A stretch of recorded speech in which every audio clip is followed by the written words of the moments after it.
on the last episode of Dragon Ball Z. Ended up these threads pulled out of this caliper. Sucks for me.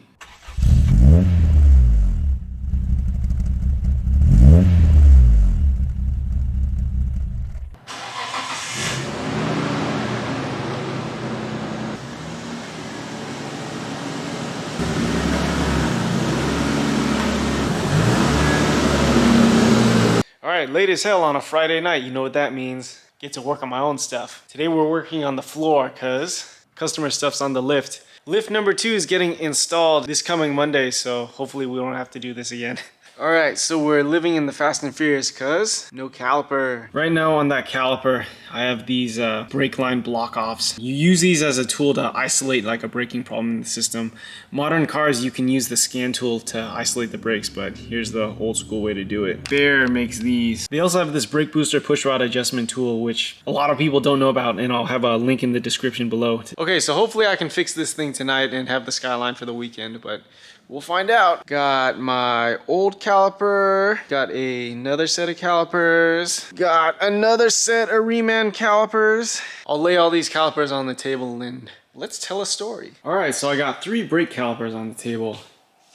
OEM R33 GTST, R32 GTR, and then late model 300ZX twin turbo. So from doing my research, these two were rumored to be compatible with a R33 GTST. One thing to note, there's a lot of year-to-year differences with a Z32 chassis. So this is the latest model. This is a reman caliper. I spec'd 95 twin turbo. Apparently these also came in aluminum, so there's a bunch of different confusing year-to-year differences for Z32. I found on a few forums R32 GTR was also rumored to be compatible with R33 GTST, but we'll find out. Yeah, at first glance, they all pretty much look similar. If we take our Z32, only because it's the clean one, yeah, you can see these line up. So, looks hopeful, right? Again, all of them look pretty similar. So yeah, at first glance, I'm optimistic about all 3 of these guys. So which one of these rumored calipers is actually going to fit? Is it going to be the Z32 or the R32 GTR? Alright, and really quick, that's what that Bear brake tool looks like. It's just a cap for the end of that brake line. Alright, and then one thing worth noting is that driving this car just in the parking lot, just to move it, I get a firm brake pedal with this line capped off. That tells me that a lot of the brake pedal problems I was feeling was probably from this caliper. So yeah, let's go fit these calipers. R32 GTR. This was rumored to fit at R33 GTST, so let's check it out. Alright. So yeah, rotor sizing is correct. My bolts don't line up in the back. Again, I know the end of this story, so why don't we get the Z32 caliper over here since it's the clean one, and I'll show you guys what the back of this looks like. Late model Z32 twin turbo caliper. These are really confusing because there's a whole bunch of year-to-year differences. So this is the latest model one, a 95 or 96. I think you can tell because it's an iron caliper. The older ones used to be aluminum caliper. Who knows if these changed, right? The mounting ears. So maybe like a older Z32 TT caliper fits, but that's for another day.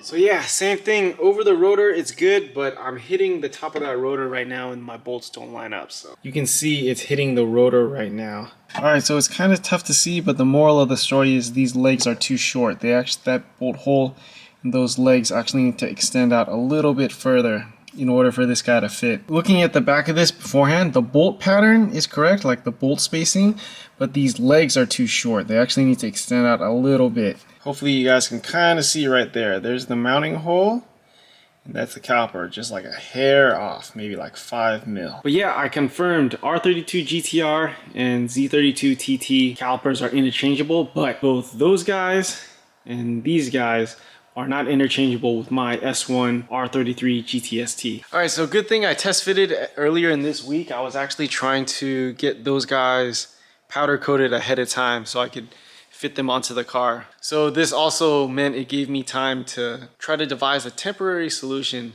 until I can source some new calipers. So yeah, R33 GTST is definitely the black sheep. These are unique to this vehicle. If I had a GTR or a GTS, I would not have this problem. So what did I do? Take my plug out, And you can see it's kind of nasty in there, but M10 by 1.0 helicoil, and I absolutely do not recommend this. I am getting some new replacement calipers. This is just so I can move the car around and drive it. Helicoils usually aren't that bad to put in. This was a nightmare because there's that male portion that seats against the brake flare in there. Today we're gonna hope that this will seal up. I know this thread is good because I had a test piece of brake line and flare that I tightened against this guy, so I know the thread's good. We just gotta hope this thing will seal on the car. So I'm gonna install this, we're gonna bleed the brakes, and then say a prayer. All right, got the caliper on. All right, so far so good. I got my fitting installed. Sometimes you know it's really bad when you tighten down the fitting and it won't tighten anymore like it did before, or even when it's tight it'll still weep out, but so far so good. I jumped the gun and put in my brake clip because I'm just gonna pray some more and pray that this guy works. I am going to vacuum bleed just this caliper and then pressure test the system, make sure this doesn't leak, and then hopefully we'll call it good and I'll bring out my thumbs up pointer. Alright, so shout out to my man Sush Pants. Asked about my Mighty Vac last time. Yeah, one of my favorite tools. I probably use this guy almost every day. And just pump this guy up. And then fluid should start going. Oh, there it goes, there it goes. Alright, so I'm gonna go inside the car, pump the pedal, jump on it, hold it down hard, 100% make sure that guy's not leaking. I'm gonna throw the camera down there so you guys will find out before I do.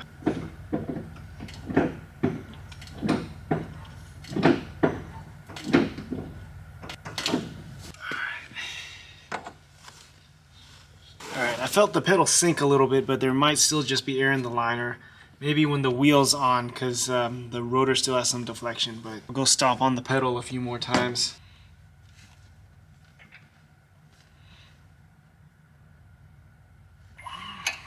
So on a lot of brake fittings, especially if you make a brand new line, you typically want to seat the flares. So what you do, you'll back off like a little bit, tighten, back off, tighten. You'll see it'll tighten a little more. You do that a few times just because the male and female part of the flare got to seat together. All right, so the brake pedal doesn't exactly feel that great. That seal is holding. So I'm gonna bolt the wheel on because again, this bad brake pedal feeling could just be deflection in the rotor. I'm gonna put the wheel on, torque the wheels, go for a road test. But yeah, I'm kind of shocked. So far, we're all right. Knock on some wood. Where's my wood at? Too bad my stash of wood's all the way in the corner.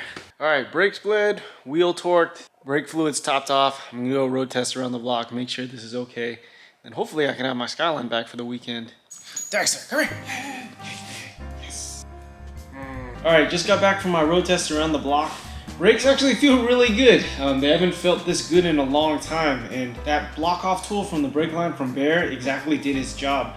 I blocked off that one line and the brakes felt better than ever, which meant something was wrong with that caliper. And what was wrong was probably because those threads were stripped out and it allowed either fluid to slowly weep out or air to get in the system every time the brakes were applied.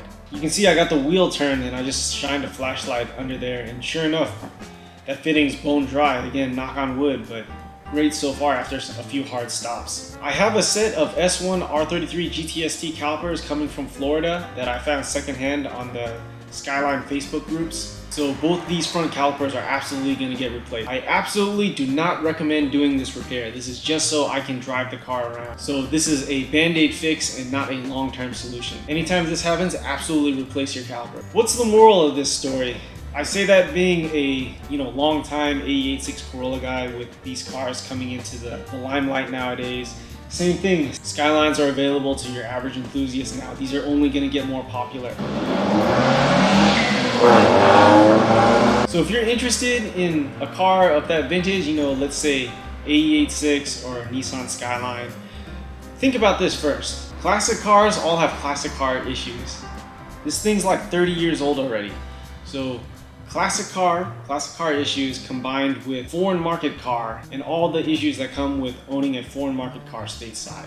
These two combined, do you really want that? I've been doing this a long time. I think every car I've ever owned since I could drive has been like an oddball car. So this is like the same old song and dance for me. I'm absolutely not surprised or upset. But those of you getting into it for the first time, you will run into issues like this. And if you've never been through this song and dance, you will be surprised, you will be upset, and you will get frustrated. So you can absolutely do what you want, but take it from me. Do your research, ask around, and really know what you're getting into. This is Autohaus Z. This is my dog and his fancy new sweater. Thanks for all the support. Thanks for watching, you guys. All right, let's go home.